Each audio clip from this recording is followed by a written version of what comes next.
அனைவருக்கும் வணக்கம். சின்ன சின்ன சிறகுகள் நிகழ்விற்கு உங்களை அன்போடு அழைக்கின்றேன். நான் உங்கள் டாக்டர் டாரதி. சிறுவர்களாக இருக்கும் பொழுது கதாநாயகனாக தெரிகின்ற தந்தை வளரும் பொழுது வில்லனாக தெரிகிறார்.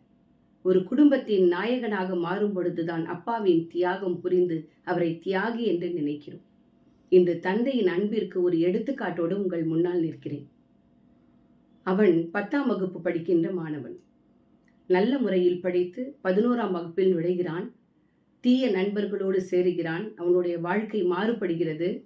எப்படியோ குறைந்த மதிப்பெண்களோடு கல்லூரியிலும் நுழைந்து விட்டான். கல்லூரியில் நுழைந்த பிறகு அவனுடைய வாழ்க்கை முழுவதுமாக மாறிப்போகிறது. பொல்லாத நண்பர்களோடு சேர்ந்து இல்லாத பழக்கங்களே இல்லை எனும் அளவிற்கு தீய பழக்கங்களில் மூழ்கி போகிறான்.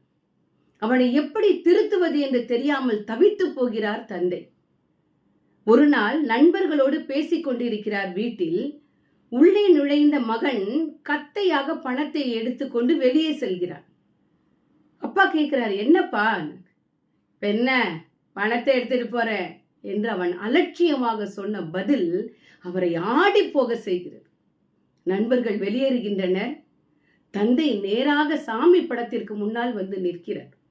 ஐயோ, என் பிள்ளைய நான் எவ்வளவு நல்ல பிள்ளையா வச்சிருந்தேன், இன்னைக்கு கெட்டு குட்டிச்சவரா நிக்கிறானே, என்னால என்ன செய்யறதுனே தெரியலையே.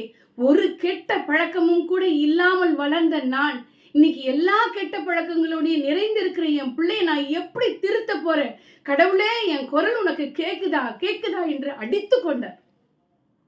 அழுதார், கலங்கினார்.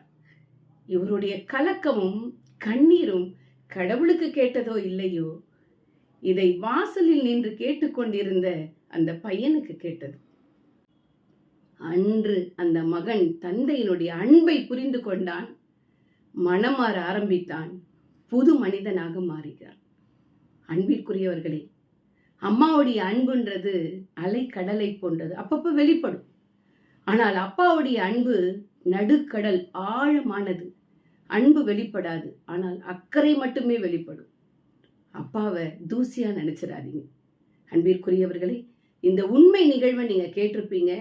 லைக் பண்ணுங்க, ஷேர் பண்ணுங்க, சப்ஸ்கிரைப் பண்ண மறக்காதீங்க. பெல் பட்டனை கிளிக் பண்ணுங்க. நன்றி, வணக்கம்.